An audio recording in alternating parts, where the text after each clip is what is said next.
कुछ एक्स्ट्रा बात नहीं या कोई पर्सनल ऐसे नहीं। और हम लोग के खुद के भी जो पहले की हिकअप्स होते थे, यार ये चल रहा है, ये समझ नहीं आ रहा, अब ऐसा नहीं है। We don't have anything, we are just talking about our awareness and it's good.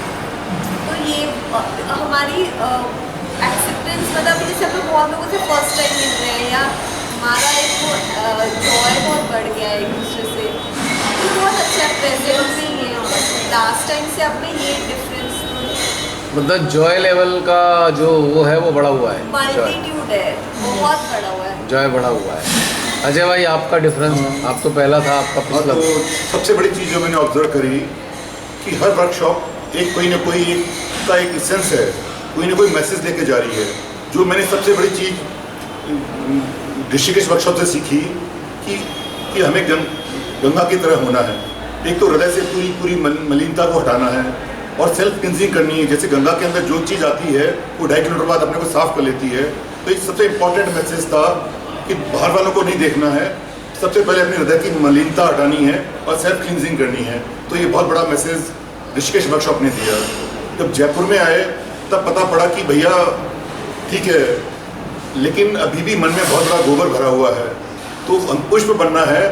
तो ये जो हमने प्रण लेके गए थे, जैसे वहाँ मैं प्रण लिया था कि भाई हमें हृदय की मलिनता हटानी है, प्रण हमने ऋषिकेश में ले लिया। जयपुर से प्रण ये लिया कि अगर वैष्णो देवी के दरबार में हम जा रहे हैं तो हमें पुष्प समान बनना है। और पुष्प बनने के लिए जो मन का जो गोबर है वो गोबर हटाना पड़ेगा।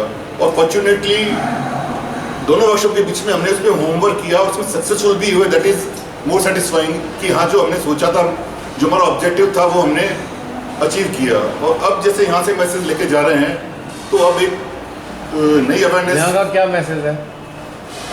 यहाँ का मैसेज यही कि 24/7 यू हैव टू एंजॉय। अब एंजॉय क्यों कर पा रहे हैं?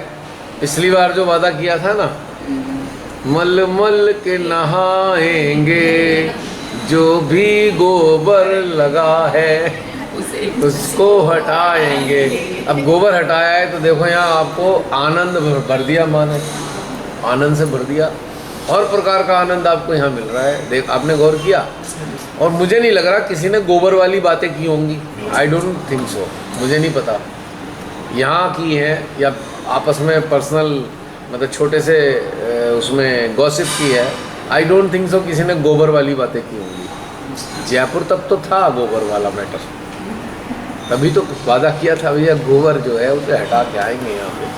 तो ये अपग्रेड आया, सिस्टम अपग्रेड हुआ।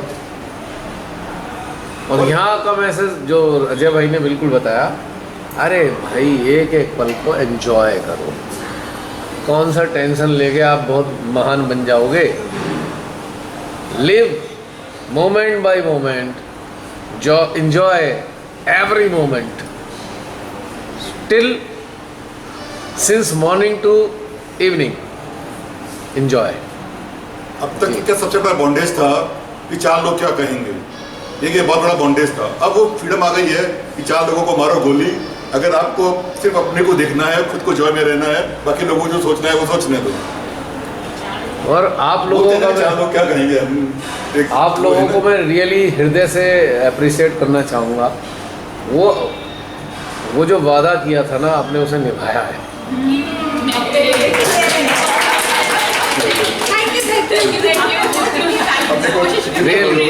I appreciate. वो सारी चीज़ें मुझे यहाँ पे नज़र नहीं आई हैं इस बार। मेरे लिए शायद सबसे ज़्यादा जॉय का मोमेंट है। और आप मेरा इसलिए जो आज अब जो इस बार जो एक्सप्रेशन है, वो सारा एक्सप्रेशन आपको डिफरेंट नज़र आ रहा होगा। रिलैक्स लग रहा है भैया। जयपुर में ऐसा भी फील हुआ ना कि हम लोग कमांडो की ट्रेनिंग के लिए बिल्कुल रेडी थे, और फिर उसमें टारगेट सेट हुआ और कहीं ना कहीं उसका अचीवमेंट भी सभी को मिला, रिजल्ट आया और अब सेलिब्रेशन। और एक मुझे चीज़ भी बोलना चाहूँगी जी कि ये तो चलो हुआ ही है, लेकिन आपकी जो मुखमंडल प्रसन्नता है, मतलब जो जयपुरिया और भी हमने शो की है, तो यहाँ मुझे जो व्यक्तिगत रूप से अपनी उसमें महसूस हो रहा है कि आप जो है पूरी सामूहिकता के साथ, मतलब आपके अंदर कुछ ऐसा नहीं है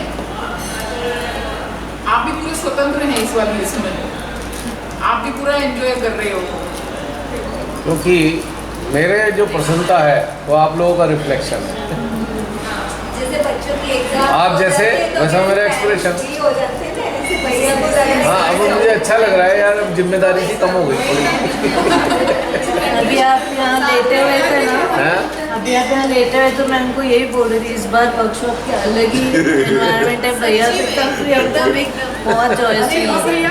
वो तो मैं इसलिए लेटा था, मेरी कमर ने हल्ला मचा रखा था। निष्ठुर किसकी कमर बन के आ गई, मैं चैन से नहीं रहने देता मुझे। बैक ऑफ माइंड में ये भी था कि यार इस बार मेहनत नहीं किया तो लॉस्ट एंड फाउंड में ना चले जाएंगे। अब देखो, मुझे नहीं पता ये 12th वर्कशॉप के बाद आगे होगा या नहीं होगा, हर बार की तरह। आई डू नॉट नो, आगे भी नहीं पता था होगा या नहीं होगा। ठीक है, मिन्नी बहन ने इनवाइट तो कर लिया था, फिर भी एक सीन है भाई, होगा या नहीं होगा। इनविटेशन अलग चीज़ है और मेटेरियलाइजेशन एक अलग चीज़ है। अब मेटेरियलाइजेशन हमारे हाथ में है नहीं, इनके हाथ में है। क्योंकि पहला भी अगर वर्कशॉप हुआ है तो वो भी इनके हाथ में था, आज 12th हुआ है तो वो भी इनके हाथ में है। तो इसलिए हर बार मेरे अंदर ये रहता है, ये लास्ट हो सकता है पर ये 13th भी हो सकता है, आई डोंट नो। तो इस भाव में यदि हम जी रहे हैं तो आज मेरे को एक रिलैक्सेशन डेफिनेटली है। आप लोगों का जो अवेयरनेस लेवल या जो चीज़ें मैंने महसूस की हैं, यहाँ मुझे जॉयस फील हुआ। क्योंकि आप जॉयस हो, आपके अंदर वो वाली फीलिंग्स नहीं है जो पहले रहा करती होंगी, अंदर वाली फीलिंग्स। तो इसलिए मेरा हृदय जॉयस है, क्योंकि आपका हृदय जॉयस है। तो आप ही के हृदयों का रिफ्लेक्सेस ही तो मेरे हृदय में आने हैं, नहीं? जी बहन। जैसे आज हमने जो भी ध्यान किए, जैसे माँ वैष्णो देवी होके आए, मतलब वो चीज़ें जब आप कर रहे थे ना तो हमें खटाक से ऐसे उसके जवाब मिल रहे थे। जैसे उसी टाइम पता चल रहा था कि हमें ये चीज़ महसूस हो रही है, क्योंकि पहले उसको महसूस करने में हमें थोड़ा टाइम लग जाता है। आज एकदम से जैसे आप सुबह जो हो रहा था वैष्णो देवी, जैसे आपका सुबह हाँ वो हम लोग साथ साथ चल रहे मतलब ऐसा हो रहा था कि जैसे इधर आया और जैसे उधर एकदम से निकला, बोला गया। आज ऐसा था हिंदी में। तो इसलिए माँ आदिशक्ति ने 12th वाला वर्कशॉप उस कैलकुलेशन के बाद रखा होगा कि भाई यहाँ तक तो ये धुल पूछ के आ ही जाएंगे। तो उन्होंने गिफ्ट दिया है, अब नानी के घर में मज़ा करो। अब नानी के घर जाना हमारे लिए तो गिफ्ट बराबर ही होता था। सच्चाई है सबके लिए, हम सबके लिए। जिनके भी नानी के घर जाने का सौभाग्य मिलता रहा है, तो हम लोग इंतज़ार करते थे यार अगले साल जब छुट्टियाँ होंगी कितनी जल्दी से बीत जाए वो टाइम, ताकि फिर नानी के घर जाए। पहले ज़माने में जो ट्रेंड था, महीने 1.5 महीने तो रह के ही आते थे। अब तो बड़ा मुश्किल है, ना तो बुलाने वाले रहे ना जाने वाले रहे। बहुत, अरे खेलते ही थे बच्चे, वहाँ भी थे, वो भी इंतज़ार कर रहे हैं कब आएंगे। हाँ, तो ये वाली फीलिंग आज यहाँ महसूस हुई। तभी तो मैंने कहा, कोई कहेगा भाई ये तो माँ का स्थान है, मैं कहूँ नहीं, मुझे तो नानी का घर फील हो रहा है।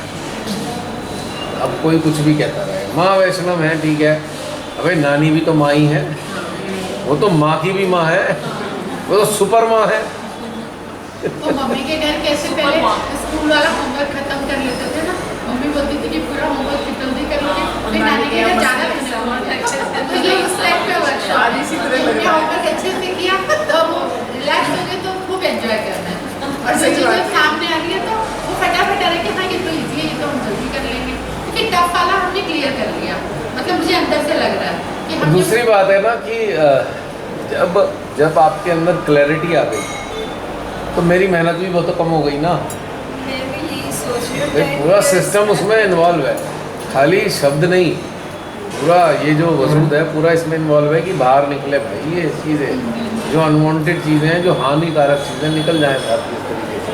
और एक बहुत बड़ा चीज़ ये भी तो आया है ना कि अब एक सेंस ऑफ रेस्पॉन्सिबिलिटी आई है हमारे अंदर, जो पहले नहीं थी। जैसे मुझे लगता था कि मैंने इतने साल बिता दिए तो रिग्रेट था, तो अब लगता है कि भाई ये चीज़ मिली है तो इस अपॉर्चुनिटी को गंवाना नहीं है। जैसे जब से जूम सेशन मैं ज्वाइन किया है, यू विल नॉट बिलीव, मैंने एक भी जूम सेशन मिस नहीं किया। एक बार जूम सेशन के अंदर मैं ट्रेन में था, तो आधे घंटे ट्रेन में था तो मैं ट्रेन में सुना, और आधा सेशन टैक्सी में सुना। लेकिन मिस नहीं करना है मेरे को, एक भी जूम सेशन जब से किया तब से मैं एक भी मैंने मिस नहीं किया। अब लगता है कि हाँ, अब टाइम वेस्ट नहीं करना है, जो कुछ अपॉर्चुनिटी मिलती है सीखने की वो मिस नहीं करनी है। तो सेंस ऑफ रिस्पॉन्सिबिलिटी एक अंदर आई है अपने अंदर। तो जैसे कि आज की इस बारे वर्कशॉप तक आने के तक आप लोगों के अंदर एक मेजर चेंज आया है। 10 years तो हाँ 10 years celebration। हाँ 14 साल आपके हार्ड वर्क 2014 से शुरू हुआ सिलसिला ये। दिन रात आपने मेहनत की, आज वो हम तो सब वो जाने उनकी मेहनत है, हम मेरी काय सबको की। तारीफ मिली, हमें भी बहुत अच्छा स्टूडेंट्स। नहीं, आज मुझे अच्छा लग रहा है ना, क्योंकि मैं महसूस कर रहा हूँ उस बात को कि वो सारी चीज़ें दिखाई नहीं देती, और वो वाली चीज़ें अगर नहीं है तो आगे और भी बहुत ज़्यादा प्लेजेंट सरप्राइज इंतज़ार कर रहे हैं। प्लेजेंट सरप्राइज इंतज़ार कर रहे हैं। आने वाले समय में और भी बहुत कुछ महसूस होगा। एक बड़ी ही नई दुनिया के दर्शन होंगे आप ही के भीतर में। नई दुनिया का उदय हो रहा है। ये उदय तभी आता है जब धुल पुज जाते हैं, उससे पहले आ ही नहीं सकता था ये। नहीं, तो ये तब से जब तक अब तक की एक तैयारी चल रही थी। तो लास्ट में फिर यहाँ का श्री माता जी ने व्यवस्था करी कि ठीक है, अब से आपका एक नया अध्याय शुरू होने जा रहा है। It's a new chapter with a new dimension, with a new perspective, with a new feelings, goals फिर मेंटल हो गए, डिलीट। आप जो भी गोल बना लोगे वो मेंटल है आपका। अगर आप गोल ही बनाने हैं तो आप ये गोल बनाओ कि हम स्पॉन्टेनिटी में रहेंगे, यही गोल होना चाहिए हमारा। जितना आप ये गोल वो गोल, तो आप फिर वहीं पहुंच जाते हो घूम फिर के। एक फ्लोर नीचे आ गए, 7वें फ्लोर का छत का आनंद ले रहे थे, उससे निकल के फिर 6ठे फ्लोर पे आ गए। तो ये गोल सब चीज़ें छोड़ो, एम गोल ये सब भ्रामक चीज़ें हैं जो आपको संसार में घसीट लेती है और आपके ईगो को पैम्पर करती है। हाँ, हमने गोल अचीव कर लिया, बढ़ गई ना, वो इन्फ्लेट हो गया बैलून। जब स्पॉन्टेनिटी में आप रहोगे, if you start dwelling into the spontaneity and you will feel relaxed. Goal एक बर्डन बन जाता है, गोल है। अब सरनजीत सिंह जी को इनकी कंपनी टारगेट दे दे 5 करोड़ का बिजनेस लाओ, कहाँ से लाएंगे? इकोनॉमी की तो ऐसी तैसी हुई पड़ी है।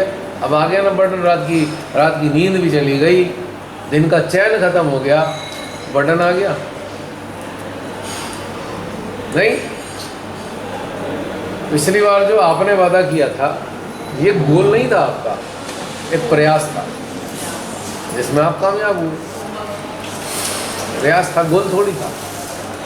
अब गोल होना भी नहीं चाहिए लाइफ में। अगर जीना है तो गोल फ्री लाइफ जियो, वो बड़ी समस्या है गोल नहीं। अब वो एक बीमारी लगी हुई है, resolution of first new year, तो 4 दिन में फिर धाराशाही हो जाते हैं रेजोल्यूशन। तो भाई बनाए क्यों? बस वो एक माइंड को सेटिस्फाई करने के लिए बना दिए।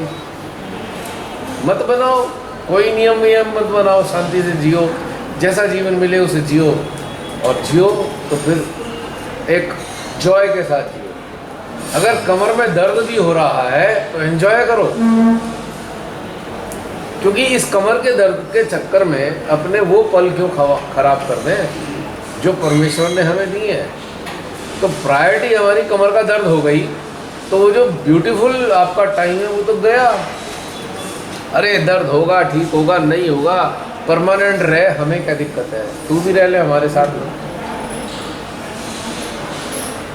तो इस तरीके से जियोगे तो आप एक पल को जियोगे। जब मृत्यु हो रही होगी, शरीर का एक भी दर्द उस वक्त याद नहीं आएगा। किस रिश्तेदार ने क्या करा ये भी याद नहीं आएगा। अगर आपने कुछ सुंदर स्पॉन्टेनिटी वाले लम्हे जिए ना, केवल और केवल वही याद आने वाले हैं, क्योंकि ये अल्टीमेट फ्रीडम वाले पल थे जो स्पॉन्टेनिटी ने आपको दिए थे। अल्टीमेट फ्रीडम, ये कभी नहीं भूलोगे। वो सारी यंत्रणाएं, संताप सब भूल चुके होंगे। ये गया, अब तो मैं जा रहा हूँ, मुझे क्या याद करने की ज़रूरत है। लेकिन वो खूबसूरत पलों को लेके जाओगे और आपकी चेतना शरीर त्यागने के बाद वो खूबसूरत पल आपके जीवन में स्थायी हो जाएंगे। शरीर के बाद के जीवन में स्थायी पलों के साथ रहोगे आप। अगर गुड़ गोबर वाले पल लेके जाओगे तो वो भी स्थायी होंगे शरीर छोड़ने के बाद। चॉइस आपकी है कि सुंदर वाले पलों को साथ लेके जाएं कि गुड़ गोबर वाले। और गुड़ गोबर वाले लेके गए तो जब तक आप सूक्ष्म अवस्था में मौजूद हो, शरीर रहित अवस्था में, पता नहीं कितने जन्म तक या कितने साल तक या पता नहीं कितने समय तक रहना पड़े, तो आप उस गोबर की बदबू आपको उस समय भी महसूस होती रहेगी। और ये खूबसूरत पलों को जी के गए हो, इसकी सुगंधी से आपकी चेतना तरोताज़ा हमेशा रहेगी। क्योंकि जो पा लिया, उस क्षण पाया हुआ है, वहीं पर ही रुक जाएगा जीवन, और वहाँ से वो जीवन शुरू होगा। तो जहाँ तक पाया हुआ है वही साथ में जाता रहेगा, वही साथ रहेगा, वो अल्टर नहीं हो सकता, बदलेगा नहीं वो कभी भी। इसीलिए कभी कभी अगर फंस भी जाओ शिकंजे में माइंड के, तुरंत याद करो नहीं नहीं भाई इसमें नहीं फंसना, ये टाइम ख़राब करने वाली चीज़ है, यूजलेस। अच्छी अच्छी चीज़ों को हम जिएंगे, अच्छी चीज़ों को याद रखेंगे। और टीना बहन, कोई भूत नहीं आएगा इसके चक्कर में। जो स्पॉन्टेनियस होते हैं उनके पास भी नहीं भटकते भूत। क्यों नहीं भटकते? भूत केवल उन लोगों के पास भटकते हैं जो भूतकाल में रहते हैं, और राक्षस उनके पास भटकते हैं जो भविष्य में रहते हैं, और देवता उनके साथ रहते हैं जो वर्तमान में रहते हैं। तीनों की कैटेगरी आपके पास है। अब भविष्य में राक्षस को, भविष्य में रहने वालों को राक्षस क्यों मिलते हैं? वो अब उसके राक्षस बनने के सेटअप पे चला जाओ, वो राक्षस बना क्यों? अगर आप उसकी सूक्ष्मता समझ ली तो आपको राक्षस समझ में आ जाएगा कि मनुष्य से राक्षस बना कैसे।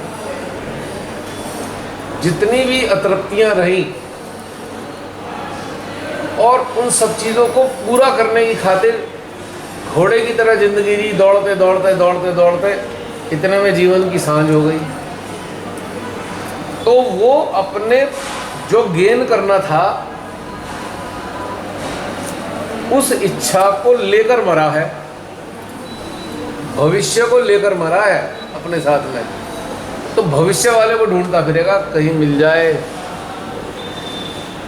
और उसने अपने जीवन काल में अपने सांसारिक जो मोटिव थे या जो भी उसके गोल थे उसको पूरा करने के लिए किसी की गर्दन काटने से भी परहेज नहीं करा, किसी को लूटने से भी परहेज नहीं करा, किसी को बिल्कुल बर्बाद करने से भी परहेज नहीं करा कि मैं आगे इस चीज़ को प्राप्त कर लूँ। तो राक्षसी प्रवृत्ति उसके अंदर मरने से पहले आ चुकी थी, राइट। और उसके अंदर इतनी सारी आकांक्षाओं का टोकरा उसके सर पे रखा हुआ था, ये करना है, वो करना है, वो करना है, और वो मर गया।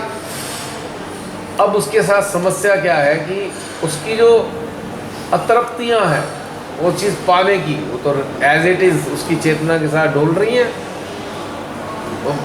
वो सूक्ष्म अवस्था में एक ईविल स्पिरिट के फॉर्म में घूम रहा है, धक्का खाता हुआ।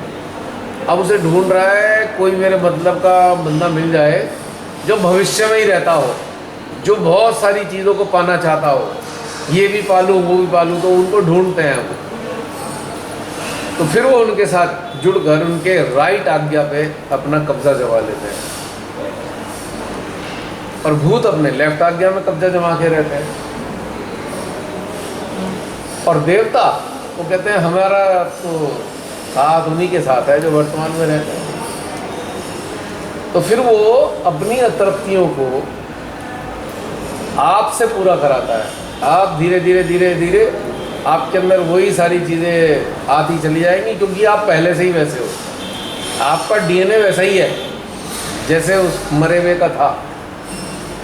ये सेम घटनाक्रम भूतों के साथ भी होता है।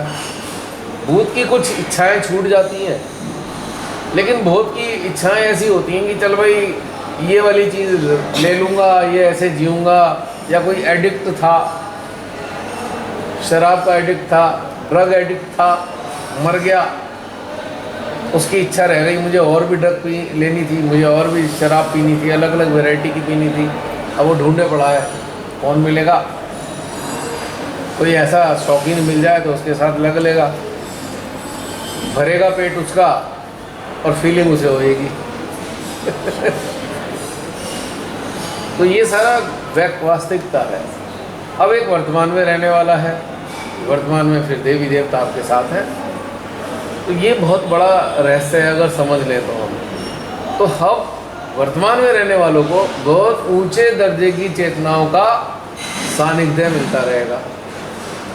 सद्गुरुओं का सानिध्य मिलेगा, डेटीज़ का सानिध्य मिलेगा, संतों का सानिध्य मिलेगा, ऋषि मुनियों का सानिध्य मिलेगा। और वो ऐसे लोगों का सानिध्य मिलेगा जो संतुष्ट आत्माएं हैं, क्योंकि आप संतुष्ट हो तो आपके साथ वो सारी शक्तियाँ आपके साथ संतुष्टि वाली मिल गई। तो यहाँ पे एक चीज़ हो जाती है ऐसी। अब था ना एक किसी सहजी के अंदर वो भूत फैशन आइकन बनने का था, हो गया ना, कर दिया ना उसने कांड बिल्कुल पूरी तरीके से। मतलब जीवंत उदाहरण आपके सामने है। वैसे तो मेरे सामने तो बहुत सारे उदाहरण हैं, पर उन लोगों को आप जानते नहीं हो पर्सनली। अचानक से ऊपर आ गया, अचानक नहीं आया, वो तो थे ही ऐसी, उनके अंदर घुस गया वो, जिसके अंदर यह रह गया था कि अरे भाई वो ऐसा बनना है, ऐसे बन ठन के रहना है, ये करना है, वो करना है, तो आ गया, हो गया काम खराब। सेलिब्रिटी मोड पे आ गए वो। एक होता है सेंट मोड, एक होता है सेलिब्रिटी मोड। तो जैसा सेलिब्रिटी रहे क्या, सेलिब्रिटी तो थे ही नहीं, तो सेलिब्रिटी होते कहाँ से? वो तो एक बड़ा सा एक तमन्ना सी रह गई थी। तो बस वो हो गया और अपना गुड़ गोबर कर लिया, सारा समय बर्बाद कर लिया। हैं? क्या बन गए?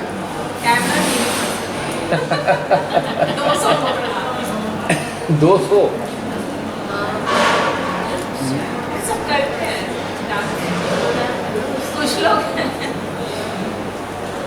बहुत सारे ऐसे लोग मिलेंगे आपको जगह जगह। तो ये सारा गड़बड़ कर देते हैं और उसी के अंदर घुस के डूब के मर जाते हैं। शरीर जीवित रहता है, खुद मर जाते हैं। अब वो जैसे ज़ॉम्बी की फिल्म आती है ना, उनके शरीर जिंदे हैं पर आत्मा मृत है। तो ज़ॉम्बी लाइफ हो जाती है उनकी, और उसको पूरा करने के लिए कुछ भी करेंगे, सहजियों की ऐसी तैसी मार देंगे, उनको एक्सप्लॉइट करेंगे, उन्हें डराएंगे, धमकाएंगे, ये करेंगे, वो करेंगे। नॉर्मलिटी तो रही नहीं ना। हमारे यहाँ भी तो एक सेलिब्रिटी मोड का मारा एक ट्रस्टी है, चोटी वाला ट्रस्टी, देखा?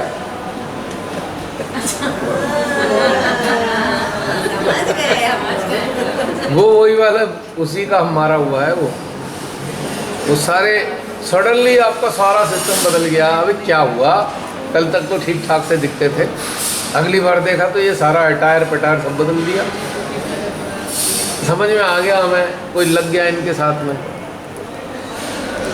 बहुत भयंकर वाली एम्बिशन रही होगी आगे ट्रैप में, हैं?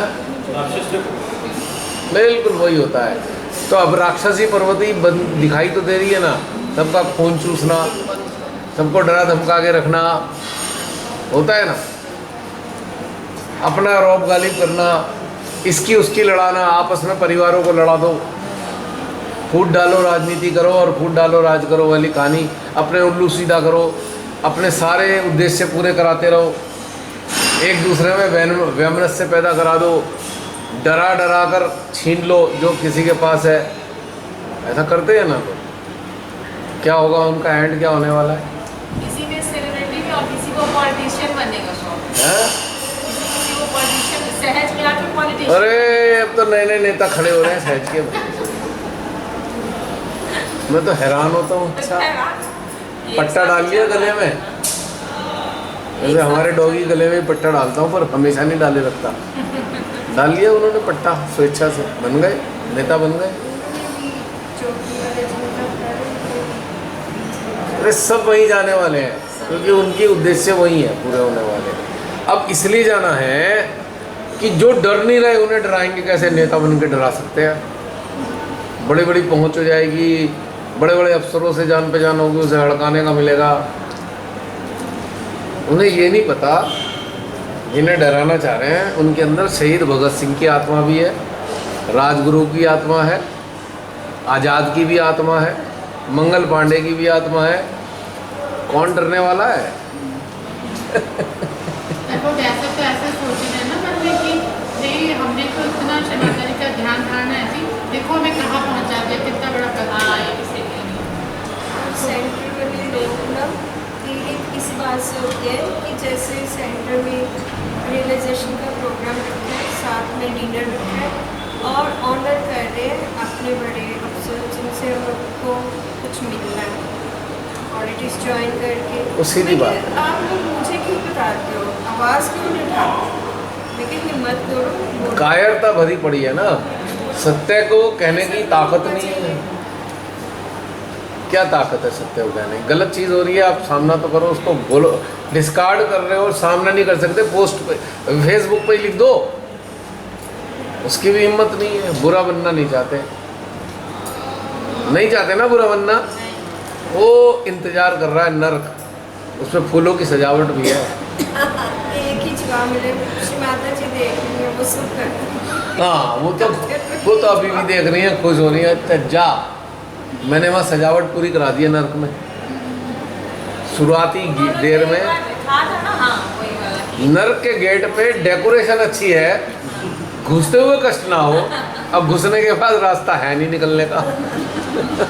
जब किसी ने ट्रस्ट में बेईमानी की थी पैसों की, श्री माता जी ने कहा बहुत अच्छा हुआ, सीट खाली हो गई, बहुत कम सीट है वहाँ, बढ़िया है, जल्दी जल्दी निकलो जाओ। हाँ। और जिसको लेक्चर में श्री माता जी ने कहा कि यार ये पॉलिटिशियन तो चोर होते हैं, अब सोचो तथाकथित सहजी नेता बन गए। मैं ये तो माँ कह चुकी, तो हम कहते हैं, वो तो कहते हैं नहीं हम तो माँ की बातें मानते हैं। कहाँ मान रहे हो बातें बताओ?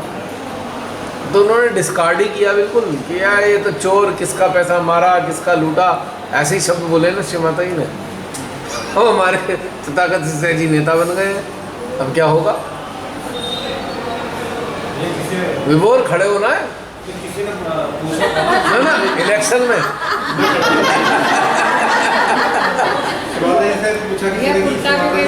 हाँ पार्टी ज्वाइन कर लीजिए ना। हाँ पार्टी क्या होती है भाई?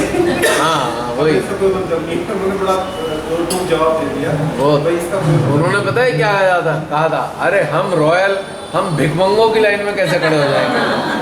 भिकमंगे बोला है पॉलिटिशियन को, इसका खा जाओ, उसका मार लो, देश लूट लो। क्योंकि उनके ज़माने में भी यही चल रहा था। ये भी बोला कि इन पॉलिटिशियन की तो तरक में भी जगह नहीं है, इनके लिए तो पता नहीं क्या इनका उद्देश्य हो। नहीं सारा डेजर्ट है ना, सारा डेजर्ट है, जितने डेजर्ट है सब इनके लिए तो बबूल बन के खड़े होने वाले हैं वहाँ पे। मैं बबूल कौन है? बबूल कौन है? पनिशमेंट है, सारा डेजर्ट में ही मिलेगा, तगड़ा वाला बबूल, बढ़िया वाला। तो यही हकीकत है, ये हो जाएगा ऐसा एक दिन, पर समझ में नहीं आ रहा है। चलो जिनकी बुद्धि भ्रष्ट हुई उनकी हुई, जो उनके साथ जुड़े हुए हैं उनकी बुद्धि को क्या पाला मार गया कि कौन से नर्क में जाने वाले हैं, नहीं एहसास हो रहा ना। तो यही चक्कर चल रहा है। और अब देखो ना क्या हो, हंसी आ रही है मेरे को इस बात पे। भाई नेता भी कब बने? अब राजा जी डूबने जा रहे हैं।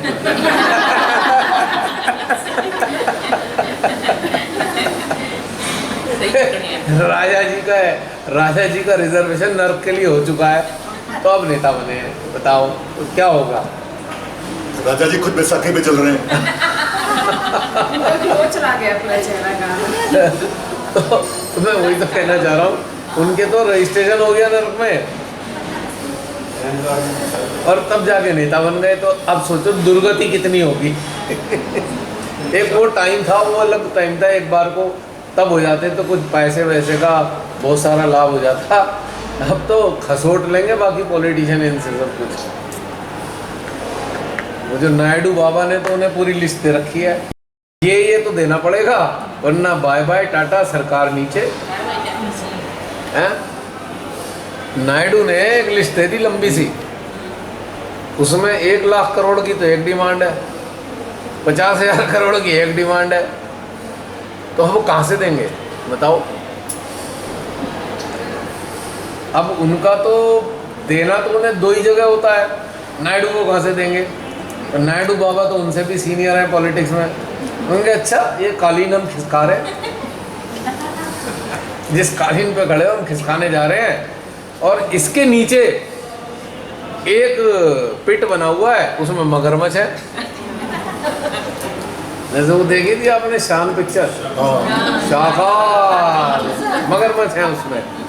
तो कालीन के, जिस कालीन के ऊपर खड़े हैं उसके नीचे मगरमच्छों का पूरा पॉन्ड बना हुआ है। अब फंस गए, या तो मांग लो वरना गए नीचे। और आप और हम शायद सौभाग्यशाली होंगे जो ये सब देख पाएंगे ऐसी चीज़ें, आई होप सो। और तब थोड़ा सा लगेगा हाँ भाई न्याय होता है परमात्मा का, आ रहा है वो, वरना तो मामला ख़राब ही है। इसीलिए तो मैं कहता हूँ कि समय ज़्यादा नहीं है, पता नहीं कल को क्या करवट ले समय। तो हम तो कम से कम अपना वो लेवल अटेंड कर लें जहाँ पे किसी चीज़ से लगाव ना रहे, किसी चीज़ से भी अटैचमेंट ना रहे। वो एक स्थिति हमें प्राप्त कर लेनी चाहिए, क्योंकि फिर पता ही नहीं क्या होने वाला। अभी भी कुछ भरोसा नहीं है। जिस हिसाब से प्रकृति जिस मुकाम पर पहुंचती जा रही है, उसमें सिवाय डिस्ट्रक्शन के कुछ दिखाई नहीं दे रहा। 18 ग्लेशियर लेक टूटने को तैयार है। अभी वो कौन सा है, वो अंटार्कटिका से एक आइसबर्ग टूटा है, उसका साइज दिल्ली के साइज़ के बराबर है,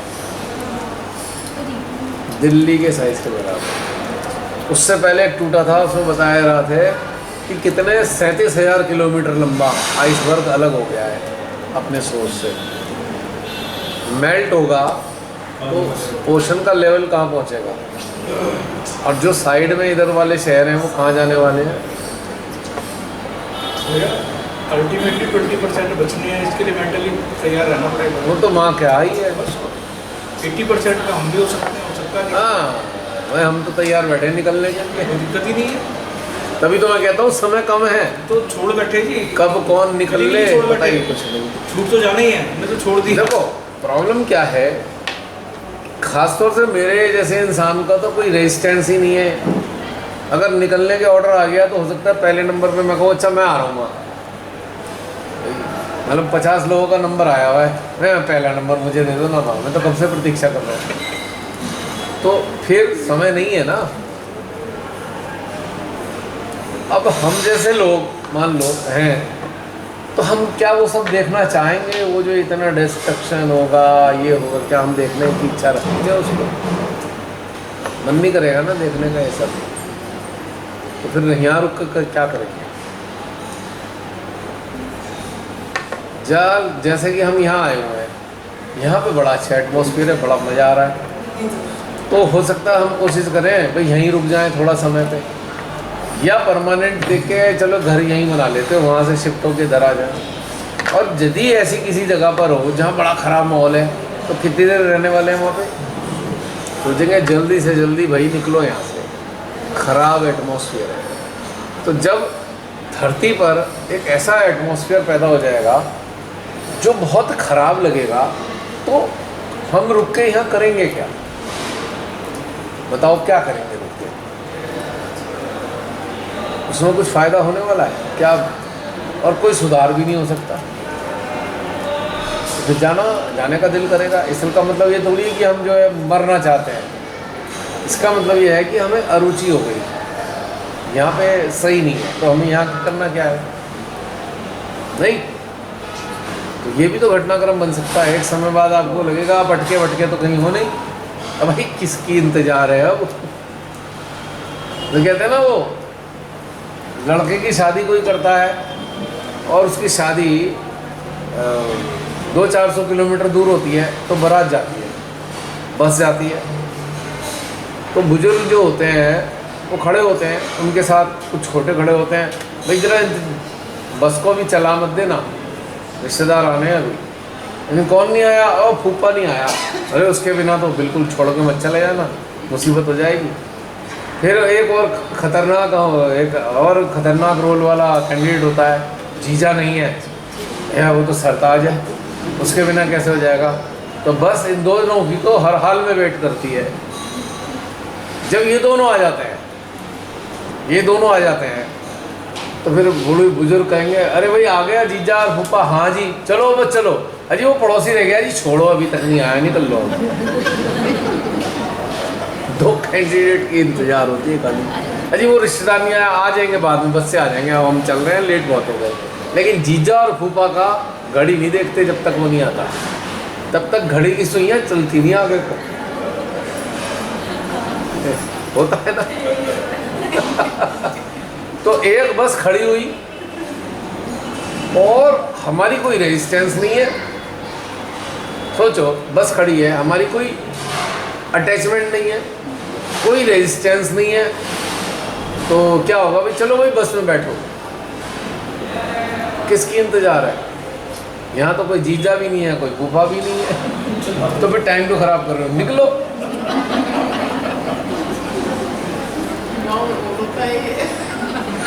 वही तो होता है, मैंने देखा है ना, अपनी आंखों से देखा है।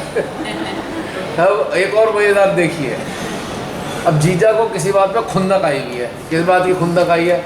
मेरे को पूछा नहीं, ये शगन कर लिया, मेरे बिना कर लिया, 10 मिनट इंतजार नहीं कर सकते थे। अरे बड़ा टुच्चा सा कोई शगन होगा जिसमें उसका कोई खास न, पर उसे तो लग गई। अब वो भुनभुना रहा है, अंदर अंदर भुनभुना रहा है, इंतजार कर रहा है। हाँ जी भाई साहब ले लो ना जी, भूख ना है। अभी ले लो, फिर भी 2-4 घंटे का सफर है। ना जी ना, इच्छा ना हो रही मेरी। चलो चल दिया आगे को, पहुंच गए वहाँ पे। अब वो चालू हो गया, हाँ जी आओ जी, ना मैं ना आ रहा। तो जीजा उतरने को तैयार नहीं, तो लड़का भी कैसे उतर जाएगा? वो भी बैठा हुआ वहीं पे। नहीं, ऐसे बोलते हैं ना। और जो 4-5 लगे हुए हैं जीजा फूफा के साथ, उनकी शामत, उनका भी एंजॉय किया। उनकी तो मुसीबत हो गई, और सबसे ज़्यादा मुसीबत तो दूल्हे की है। भाई उसे आगे जाना है, वो तो ना जीजा नहीं चल रहा, तो ना मैं आ रहा। जीजा को ले लो, समझा लो कुछ उसमें। फिर वो बेचारा थकार के उससे इशारा करेगा, बापू अरे तू ही कह देना, अरे जीजा चलो ना, तू चला जा, मेरे से बात मत कर बस, मेरा दिमाग खराब हुआ पड़ा है सुबह से। सेम यही बड़े सही एक्सप्रेशन है भैया, बिल्कुल रियलिटी होती है है ना?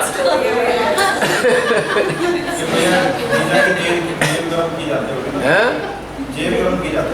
नहीं, जेब तो बाद में होगी, पहले तो वहाँ तक नंबर ही नहीं आ रहा ना। फिर धीरे धीरे कैसे तैसे करके खींचा तानी करके, अब वो लड़के ने इशारा किया दोस्तों को, ले आओ जीजा को। गाड़ी तक ले गए, जीजा चलो गाड़ी में चलो। क्या है? अरे आओ तो सही यार, इंग्लिश लाया हूँ।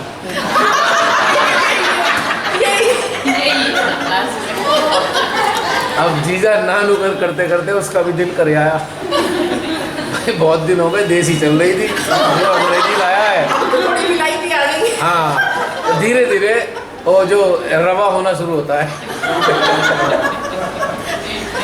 अब वो हो रहा है, सेट हो गया धीरा, लड़कों ने सेट कर दिया बिल्कुल। उसे इशारा कर दिया, तू चल आ, ला के लेके आ रहे थे, वो चला आगे को।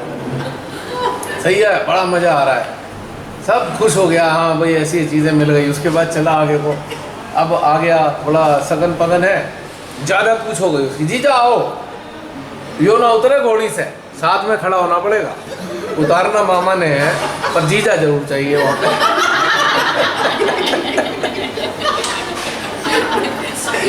है ऐसे ही होता है। तो फिर ऐसी कहानी आगे चलती है। पूरी काका खींच दी। फिर आगे चले, जीजा ने कहा, और एक इंटरेस्टिंग बात और है, जीजा थोड़ा सा नरम होके दिखा रहा है, तो विलायती चली गई अंदर, पर सोच बदल नहीं रहा है, चल रहा है, अभी मुस्कुराहट है, अंदर खुंदक है। अब उसको अभी बहुत सारी बातें हैं, सब होना है, ये सब होना है। अब खाने का दौर आया, अब खुंदक तो बहुत है, लेकिन अब वो सब नरम भी हो चुका, अब करे क्या वो। मैं ठीक है, सबके साथ बैठा हुआ है जीजा, चलो भाई जीजा खाना खा लो, बहुत देर हो गई, भूख भी लग रही है, खा भी रहा है, पर उसे कुछ ना कुछ तो करना है। अब आया, खाना चल रहा है, जीजा ये खाओ, फेंक के मारा, ये रसगुल्ले हैं, क्या बना के लाया पत्थर जैसे, चल गरम करके ला। होता है ऐसा। कई बार दौड़ाते हैं उसे वहाँ, उसमें भोजनालय का जो वो भंडारा है ना, हाँ। कई बार अब ये लेके आओ, अब ये लेके आओ, जो लाकर कपिल है ना, आपने उसे भी मार दे दी। भाई नानी के घर है।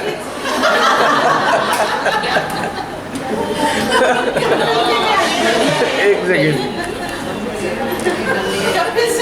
और उसके बाद की बात है, चलो जैसे तैसे करके उसे खिला पिला भी दिया, अफेरे आ गए। अफेरे पंडित जी बुला रहे हैं, लड़के के जीजा बहन को बुलाओ, हम ढूंढ रहे हैं कहाँ है जीजा, नहीं मिल नहीं रहा, कहाँ है, तो पड़ा है दूर, मैं ना आ रहा। भाई क्या है भाई, आ जाओ, नहीं गुस्सा दिखाएगा वहाँ पे। अब उसे सुनाने का नंबर आया, पहले तो खुंदक निकाल दी उसने उस पर, खाने वाले पे, रसगुल्लों पे, इस पे उस पे, अब उसे सुनाने का नंबर आया है। वहाँ पर सबको लाइन पे लगा दिया उसने, फिर मान मतलब बोल करके जैसे तैसे लाए, वो गांठ वांठ बांधी, पता नहीं क्या क्या होता है, जो भी है। अब इधर फूफा भी कह रहा है यार मेरे को तो नंबर ही नहीं आया। जीजा ही महफिल लूट के ले गया, मेरे को तो कोई पूछ नहीं रहा।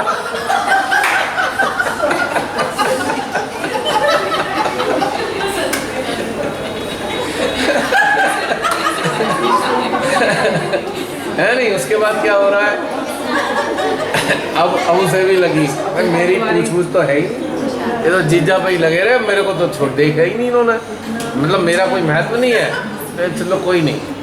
अभी फेरे चल रहे हैं, उसकी आवाज़ आ रही, भाई मैं जा रहा जरा। क्या हुआ फूफा, अरे तबीयत ठीक सी ना मेरी, कुछ ठीक ना लग रहा। सबका ध्यान अपनी ओर, इम्पोर्टेंस दिखानी। एग्जैक्टली।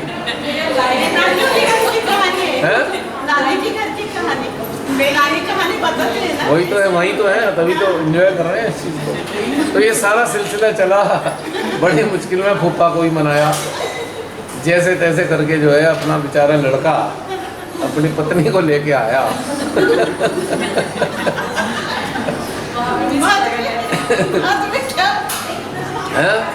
बाद में क्या हो गया? बाद में क्या होगा,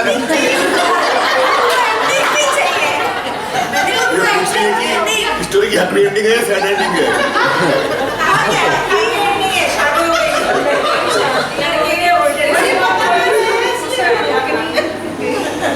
अब लड़के में एक नया जीजा तैयार हो रहा है।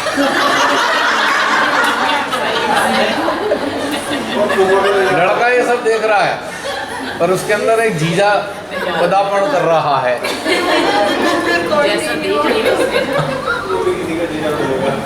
तो उसके आगे की कहानी बस वो रिपीट ही होनी है, और रिपीट दर रिपीट होती चली जाती है।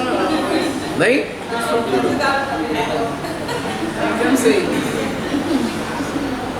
अब इसको कोरिलेशन क्या है, क्यों सुनाई मैंने कहानी, हाँ भाई क्यों सुनाई आपने ये? क्यों सुनाई है, इसके पीछे भी एक रहस्य है। है वही तो कोई आई नहीं चीज।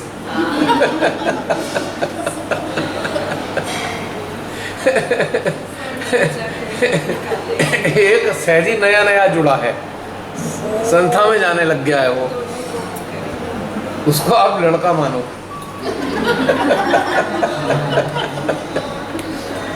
उसे सारी चीज़ें हो रही हैं, ये हो रही है, वो हो रही है। अब उसको वो लगा भैया, वो जुड़ा, उसे लगा भाई हवन कराना घर में। अब वो उसके अंदर, उससे पहले वो 2-4 जनों से जुड़ भी गया, और जो उसे अच्छे लगे उससे जुड़ गया। अब यहाँ फूफा नाराज बैठा है। कौन है फूफा? कोऑर्डिनेटर।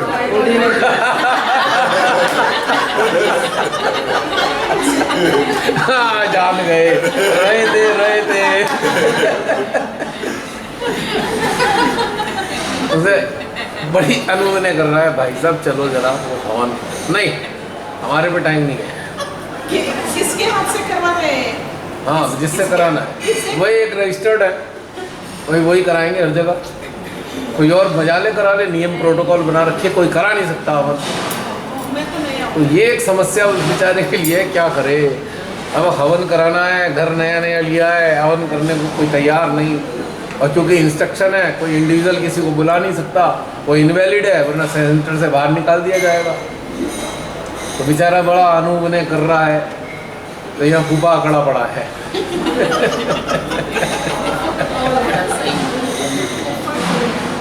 उससे पूछा भाई चलो ना, नहीं टाइम नहीं है। खैर जैसे तैसे कह सुन के 2-4 तारीफ वारीफ करा के, जी आपके बिना कैसे होगा, इतना अच्छा हवन कराते हो हैं, और तैयार हो गए जैसे तैसे हो। और उसे सुनाता बजा रहा है, गलत लोगों के साथ जुड़ा है तो बाहर के सहजियों से जुड़ा है। उन्हें ये भी कष्ट आ रहा है कि बाहर से आए हुए थे, उन्हें अच्छा लगा, उनके साथ वो बैठ गया और फूफा अकड़ गया। जो उसको हिंदी में पीड़ा हो रही है वो तो व्यक्त करेगा ही। हाँ, और पूरे उसने वो कर आके जैसे तैसे करके, और सबसे पहले तो खूब भड़काया जा रहा है, कितनी निगेटिविटी है घर में। डिश एंटीना खुले हुए हैं, सेंसर, हाँ यहाँ ये वो सब, यहाँ जरा ठीक करो। अच्छा लिस्ट दी थी, वो आया नहीं आया, और गलती से रह गया, क्या टाइम खराब करते हो मेरा, ये इतनी लिस्ट दे रखी है फिर भी तुम सामान नहीं लाते। वो अभी तक ख़त्म नहीं हो रहा है हवन का, वो तैयार हुआ जा रहा है, इंस्ट्रक्शन वो लगातार फूफा दे रहा है, ऐसे बनाओ, ये गलत रख दिया, इसको ऐसे करो, डायरेक्शन ठीक नहीं है, ये सब चल रहा है। उसके बाद फिर जैसे तैसे करके हुआ बेचारा, उसमें भी 2-4 ऐसी चीज़ हो गई मंत्रोच्चारण वाली, और उसे बहुत सुना दिया बिल्कुल। तो ये कहानी इसके साथ कोरिलेट की है मैंने। तो ये एक स्वतंत्रता को, ये काली स्वतंत्रता की बात चल रही थी, ये सारी बातें मानवीय चेतना की स्वतंत्रता को डिस्ट्रॉय करने के लिए है।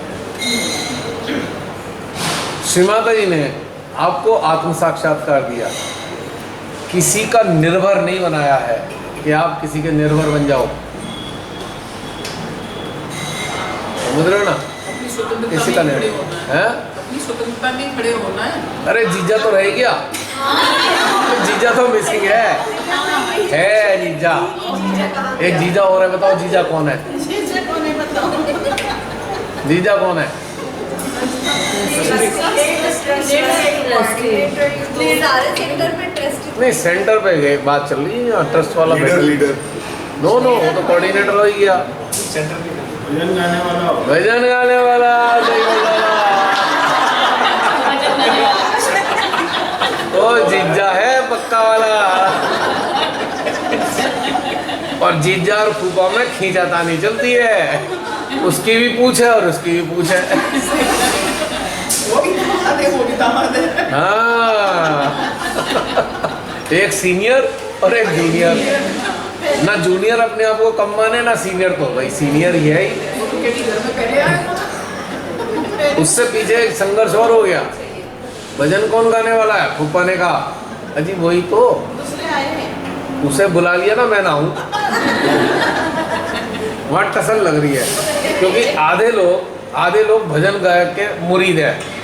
बहुत अच्छा गाता है भाई, मैं भी खुद कह रहा हूँ, बहुत अच्छे भजन गाते हैं कुछ लोग। और वो फूफा है, वो एक्सपर्ट है मंत्रोच्चारण और इसमें, ठीक है। तो यहाँ पे टसल हुई है भाई किसका प्रभाव बना रहेगा, जीजा का कि फूफा का। और बेचारा दूल्हे मियाँ जिसके यहाँ हवन होना है वो बड़ा परेशान है, इसकी तरफ जाऊँ कि उसकी तरफ जाऊँ। वो विध का पड़ा है जीजा भी, अच्छा वो कराएगा, रहने दे, सब खराब हो जाएगा, क्योंकि उसके भजन नहीं निकलने के अंदर से, उसको देख देख के कुंडली निकलेगी और वो मंत्रोच्चारण भूल जाएगा। समस्या दोनों की साथ चल रही है। वन मैन शो शुरू होता है, बाद में वन मैन शो शुरू, बस वही हम ही हैं जो हैं। चलो, तो फिर ये कहानी इससे कोरिलेट की है, क्योंकि ये भी मैंने रियलाइज़ किया और शादी का घटनाक्रम भी मैंने रियलाइज़ किया।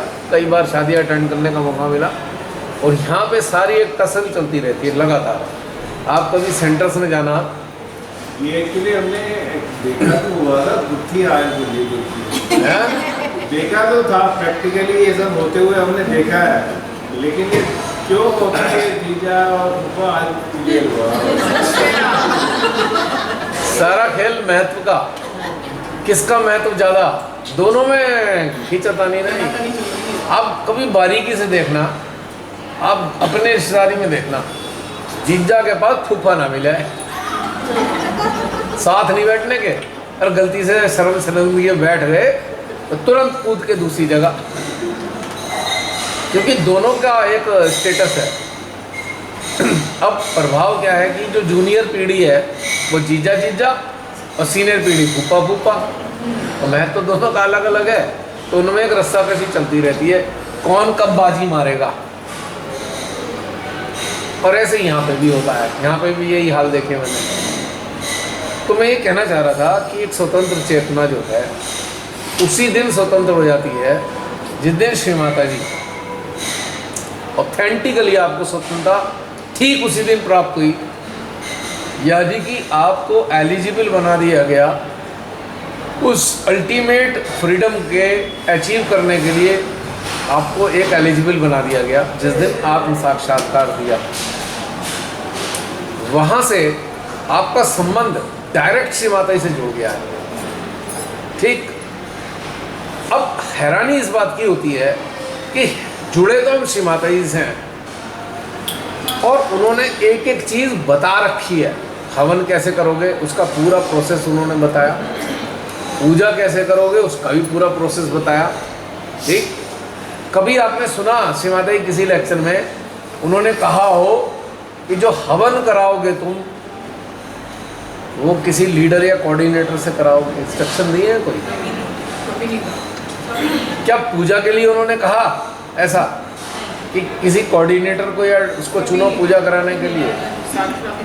कोई लेक्चर हो मुझे पता नहीं, पर मैंने जितने लेक्चर सुने हैं उसमें कहीं ये कोई इंडिकेशन नहीं है। उन्होंने एक स्वतंत्रता दी, ये मैं हूँ ज्ञान का स्रोत, ये तुम हो उस ज्ञान को धारण करने वाले, मेरे और तुम्हारे बीच में कोई है ही नहीं, है ही नहीं।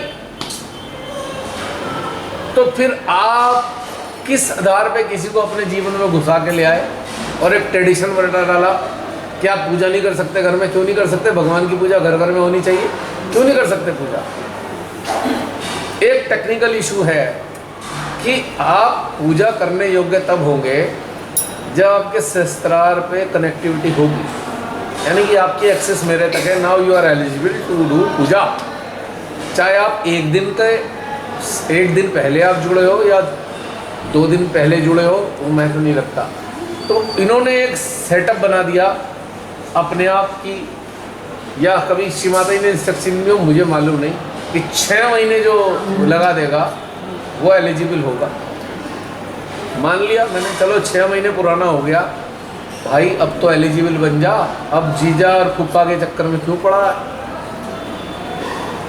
गाना भजन गा ले जैसा भी गाया जाता है, कौन सा वहाँ पे अवार्ड मिलने वाला है भजन गाने में? लेकिन एक सेटअप डेवलप किया गया है कि आप लोग डिपेंडेंट हो, आप स्वतंत्र नहीं हो। हम हैं माँ के और आपके बीच में इंस्ट्रक्शन देने वाले आपको। माँ कह रही है अंदर से अगर जुड़ गए हो कर ले, मैं तो हूँ ना। 5 सदस्य हो या 7 सदस्य हो, मैंने कहा ना कम से कम 5 होने चाहिए। जो जो जो सहस्त्रार पे आ चुके हैं 5 लोगों से काम चल जाएगा। जो पूजा करने वाले लोग, भीड़ में अगर कोई नहीं भी सहस्त्रार पे कोई दिक्कत नहीं, लेकिन जो करने वाले हैं वो सहस्त्रार पे होने ज़रूरी हैं। क्यों? क्योंकि यहाँ पे दैवी शक्तियाँ जागृत होती हैं, माँ का हवन हो रहा है, उसमें invocation of all the powers, जो आपकी एग्जिस्टिंग पावर हैं वो जो डॉर्मेंट स्टेट में है या स्लीपिंग स्टेट में है वो एक्टिवेट हो रही हैं। तो जब वो जागेंगी तो उनकी एनर्जी को एब्जॉर्ब कौन करेगा? कौन एब्जॉर्ब करेगा? जो सहस्त्रार पर मौजूद होगा, जिसका हृदय खुला होगा, वो एब्जॉर्ब कर पाएगा ना।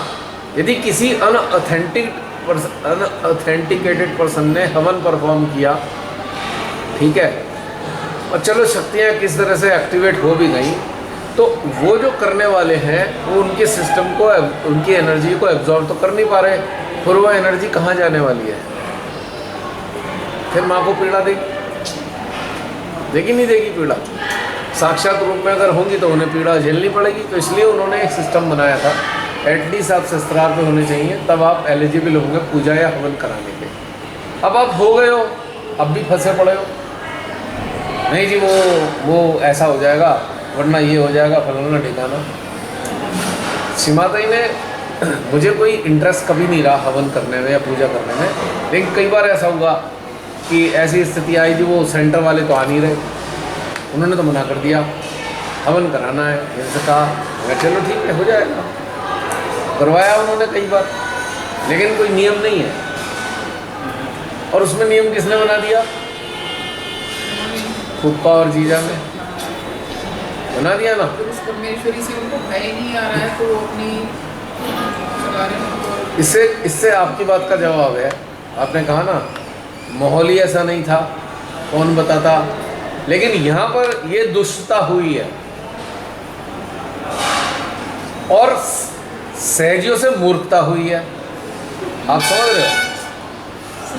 जिन्होंने दुष्टता करनी है वो दुष्टता करी उन्होंने, लेकिन मूर्खता किन्होंने करी? क्यों डिपेंडेंट हुए आप उन लोगों पे? जब सहस्त्रार पे आपकी माँ आदि शक्ति हैं तो आप डिपेंडेंट किस लिए हो? इंडिपेंडेंट क्यों नहीं होते? अब इस मिथक को तोड़ा कोरोना काल में, श्री माता जी ने कोरोना काल लाई, उन्होंने सारा मिथक तोड़ दिया। अब प्रोटोकॉल कहाँ है? सब अपने घर में पूजा कर रहे हैं, सारी पूजा घर में हुई, हवन सारे घर में हुए, अब फुप्पा का कोई पूछ नहीं रहा। अब जीजा फूफा पर मैं भी आपको झूठी स्टोरी सुनाता हूँ। सुनाइए। एक सीकर था, जैसे सेंटर में वो अटेंड करता था, तो जीजा था जैसे कोऑर्डिनेटर था, फूफा था वो भजन संध्या करने वाला ना, वो फूफा नहीं है, वो तो जीजा ही रहेगा। तो वो दोनों एक दूसरे को फटी आँख नहीं सुहाते थे। उसे पता था कि दोनों they not see eye to each other, तो उसने बोला इनको रास्ते पे कैसे लेके आऊँ। उसने सोचा कोई ना कोई तो तरकीब जो लानी पड़ेगी जो दोनों सही रास्ते पे आ जाए कि सही रास्ता क्या है।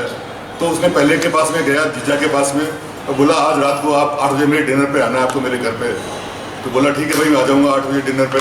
और उधर फूफा को बोला कि भाई आज रात को 8 बजे आपको डिनर पे आना है। बोले ठीक है मैं आ जाऊँगा।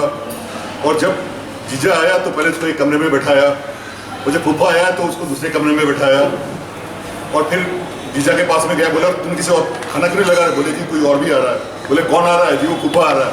तो उसको गुस्सा आ गया, अभी उसको भी बुलाया, वो तो गधा एक नंबर का, उस गधे को तूने यहाँ क्यों बुलाया? तो बोले सब बुला लिया तो मैं कुछ नहीं कर सकता, वो आ रहा है। तो दूसरे के पास में गया तो बोले खाना क्यों नहीं लगा रहा है? जी वो जीजा आ रहा है। बोले उसको क्यों बुलाया तुमने? वो तो गधा एक नंबर का। बोले जी बुला लिया है, मेरे क्या करूँ, अब तुमने बुला लिया है। बोले नहीं जल्दी खाना लगाओ। तो फिर वो दोनों को एक कमरे पर डाइनिंग टेबल पे लेके आया, जल्दी खाना लगाओ हमें जाना है। जब खाना लगाया तो खाने में घास फूस रख दिया उसने। तो बोले खाना बेइज्जती करने की बुलाया हमारे को, यहाँ पे घास फूस क्यों रखा है? जी आपने तो बोला कि वो गधा है, तो आपने तो बोला कि वो गधा है, तो गधा तो घास फूस ही खाएगा, इसलिए मैं आपके लिए खाना लेके आया हूँ।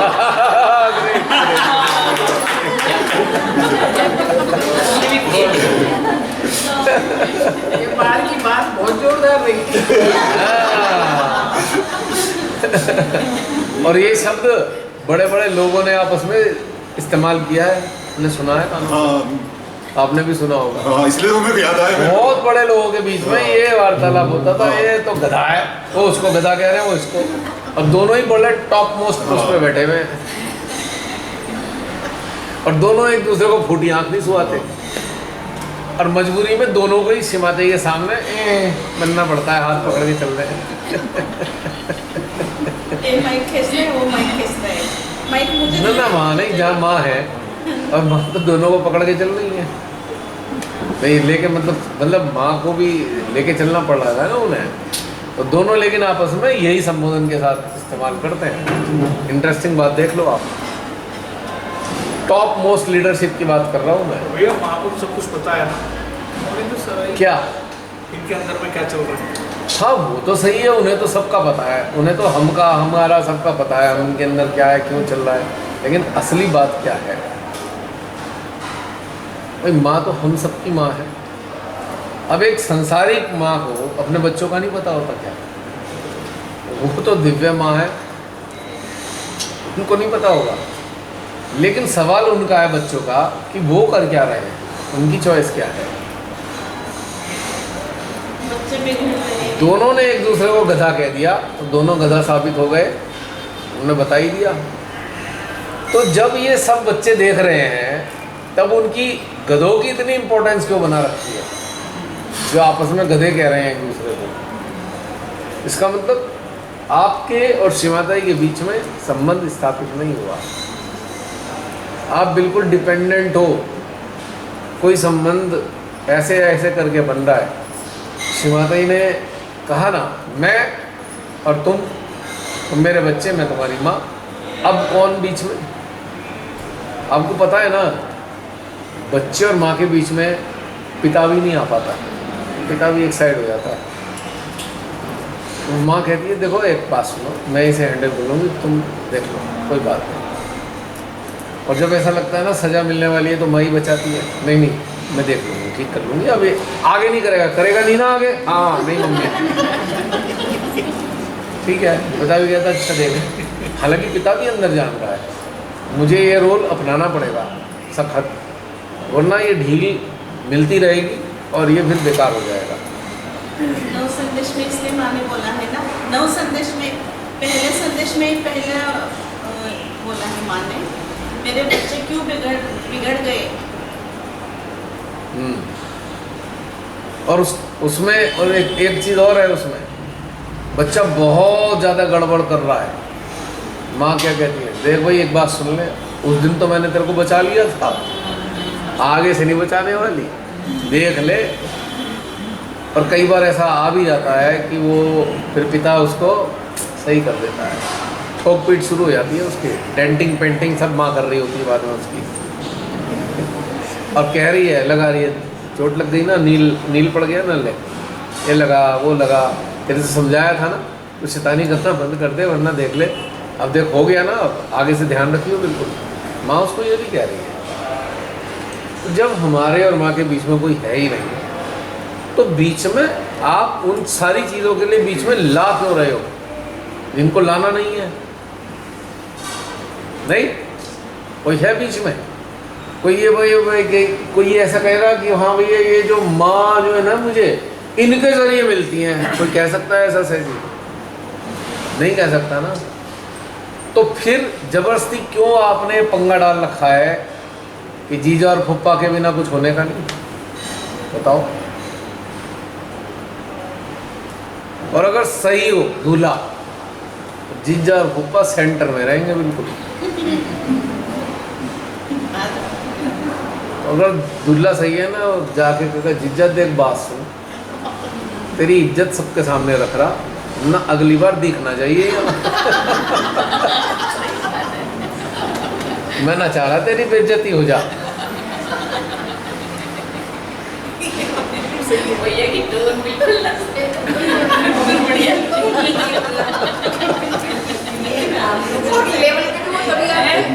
रहना की सही। और फूफा का क्या है हाल है? अब उसे दुल्ले को पता तो भाई देख जीजा से तो कह दिया, फूफा तू देख ले अपना।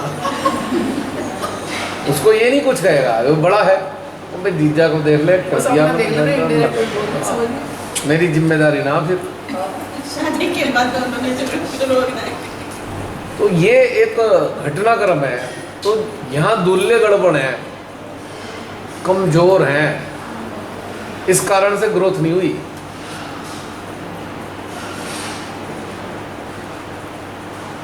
जीजा फूफा ने अड़चन नहीं लगाई, दूल्हे की गलती, उनको इतना महत्व क्यों दे दिया? रिस्पेक्ट करो, और इतना महत्व की कि उनके बिना कुछ होने का नहीं है, नहीं। तो यहां पर हमें अब समझना चाहिए, अब आप लोगों को मजा क्यों आया, इसका कारण क्या है? ये सब चीज़ों जी जाके आप लोग आए, जब आप लोग जुड़े तो आपको अब आनंद क्यों आने लगा? जो आनंद पहले भी तो आ सकता था इस चीज़ का, पहले भी तो इस स्वतंत्रता महसूस हो सकती थी। रोल मॉडल नहीं मिला था ना, रोल मॉडल का मैटर नहीं है। सेल्फ डिपेंडेंट होती जा रही है। आपके और माँ के बीच में कोई है नहीं, वो स्थिति तो पहले भी थी ना। माँ के और आपके बीच में पहले भी कोई नहीं था, 30 साल पहले भी नहीं था, 40 साल पहले भी नहीं था। पर हम अपने आप को हमेशा निम्न मानकर जीजा और फुप्पा का ज़्यादा महत्व दिए जा रहे थे।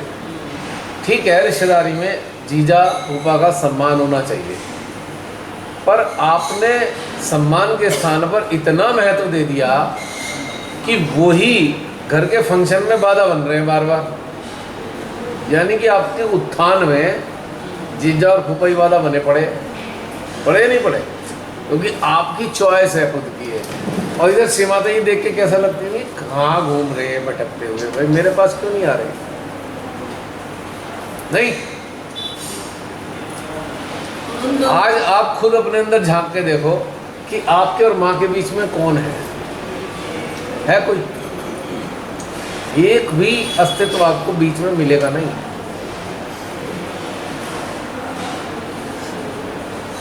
माध्यम का रोल क्या है कि माँ के और बच्चे के बीच की प्रगाढ़ता बढ़नी चाहिए, यही रोल है माध्यम का। घटनी मतलब बढ़नी नहीं, नज़दीकी बढ़नी चाहिए और दूरी घटनी चाहिए। नहीं, आनंद इसीलिए तो आ रहा है, इसीलिए स्वतंत्रता आ रही है, क्योंकि जो शक्ति मिल रही है वो आपके पूर्व संस्कारों को नष्ट भ्रष्ट कर रही है। शक्ति वो पहले भी वही काम करती, पर हमने नज़दीकी नहीं बढ़ाई उनके साथ में। हमने कहा नहीं, ये माँ के बहुत साथ रहता है इंसान, ये बताए क्या करना है हमें, यही तो रॉन्ग है। आपको जैसा वो लग रहा है वैसे ही आप हो। स्पिरिचुअल लेवल पे दोनों में कोई अंतर नहीं है। वो मात्र एक वॉलेंटियर है, माँ नहीं है। जो संस्थागत घटनाक्रमों को, गतिविधियों को अंजाम देने के लिए एक वॉलेंटियर की हैसियत से कार्य कर रहा है, वो आपका माँ के और बीच का वो नहीं बन सकता, बीच में नहीं आ सकता है। इधर से उधर आपके मैसेज उसको दे दे, उसके मैसेज माँ को दे दे, ये वाला काम नहीं कर देगा। वो है ही नहीं, एलिजिबल ही नहीं है। क्योंकि माँ ने कभी किसी को ऐसा बनाया ही नहीं कि मेरे मैसेज उस तक पहुँचा दे। कोई माध्यम चाहिए, मैं तो डायरेक्ट मैसेज देती हूँ। कब उन्होंने डायरेक्ट मैसेज नहीं दिए बताइए? आपके दिए ना। तो यहाँ पे सबसे बड़ा जो आज जो सामूहिक स्तर पे सहयोग का इतना नुकसान हुआ है, जो दूल्हे हैं उनके कारण हुआ है। जो दूल्हे बने रहे फूफा और जीजा अपनी जगह हम लोगों की ना समझ या गलती Exactly. जो भी हुई है, ऐसा मुझे मतलब अभी बैठे बैठे चिंतन हो रहा है कि जब बच्चा नया आता है माँ के पास, तो जो संचालन करता है, मतलब बीच में जो ये आ गए ना, ऊपर इसको हम संबोधन दे रहे हैं इनका, तो उसमें बच्चे को ये लगता है कि अच्छा यही होल सोल है यहाँ। तब तक वो माँ की इतनी नज़दीक से उस पावर को, उस शक्ति को वो इतने से समझ नहीं पाता। तब तो खाली जब आत्म साक्षात्कार लेता है तो बस इतना ही समझ पाता है कि हाँ अच्छा ये ऐसा मेरे सिस्टम में कभी हुआ नहीं, कि भाई जो भी कुछ सिम्टम आते हैं हमारे, कूलनेस आती है या गर्म आता है, जो भी कुछ है, और शने शने वो जैसे क्लास वहाँ देने लगता है दरबार में माँ की, तो वो जो ये लोग जो हैं ये बढ़ चढ़ के ये इन्हीं की हिस्सेदारी रहती है। तो नए बच्चों को ये नहीं पता चलता है कि यही लगता है कि अच्छा यही होल सोल है, इन्हीं के द्वारा कुछ ऐसा हो गया। तो ये हमारी नासमझी अनभिज्ञता के कारण ही हमको नुकसान हुआ है, चाहे हम कितने टाइम से आए या नहीं आए। कारण ये जो अब इतना नुकसान हो चुका है सामूहिक स्तर पे, भरपाई होनी बहुत मुश्किल है। ठीक है, अब मेरा एक छोटा सा सवाल है कि थोड़े टाइम पहले जूम सेशन पे, अब जो बीत गया तो उसको हम कुछ नहीं कर सकते, gone is gone, past is past, भूतकाल की गुफा में हमें जाना नहीं है। तो अब थोड़े टाइम पहले आपने एक सेशन लिया था होप के ऊपर कि होप बहुत बड़ी चीज़ है, आदमी को हमेशा होपफुल रहना चाहिए। तो अब इस होप के ऊपर मेरा एक छोटा सा जिज्ञासा है या प्रश्न है कि ये गाना है कि क्या था वो,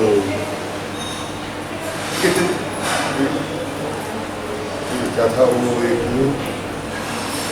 कितने दिन आंखें तरसेंगी, कितने दिन तक यूं दिल तरसेंगे, एक दिन तो बादल बरसेंगे, ऐ मेरे प्यासे दिल, आज नहीं तो कल महकेगी ख्वाबों की महफिल, नया ज़माना आएगा, नया ज़माना आएगा।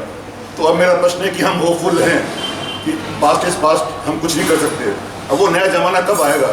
अब ये जवाब दे दीजिए। अभी भी नहीं समझे, ये नया जमाना ही तो है जो मेरे सामने बैठा है। नहीं, कब तक इंतजार करना पड़ेगा मेरा, ये नया जमाना मान लिया, अब इंतजार क्यों करना, से तो अब कोई है ही नहीं, इंतजार कर ही नहीं रहे, इंतजार थोड़ी हो रहा है अब तो। नया जमाना मिल नहीं, मैं कह रहा हूँ कि हमारी जिंदगी परिवर्तित हो गई, मान लिया 100% की, चलो हम एकाकारिता हमारी स्थापित हो गई, लेकिन जमाने में परिवर्तन कब आएगा? ठीक है, आप लोगों के जरिए आया है, इसलिए एंजॉय हो रहा है, आप लोगों के जरिए आएगा, हमें पहले नहीं मिला ये, आप लोग ही तो हो, वो उनकी हो जो ये परिवर्तन लाने जा रहे हो। मैंने गा गीए का इस्तेमाल नहीं किया है, मैं कह रहा हूँ कि परिवर्तन करने जा रहे हो, इसी से अभी शुरुआत हो गया और परिवर्तन हो रहा है, हो रहा है, ये तो फैक्ट हो रहा है, है। क्योंकि बहुत सारी जगह से मेरे को फीडबैक मिल रहा है, हो रहा है, बड़े स्तर पे परिवर्तन हो रहा है। सेंटर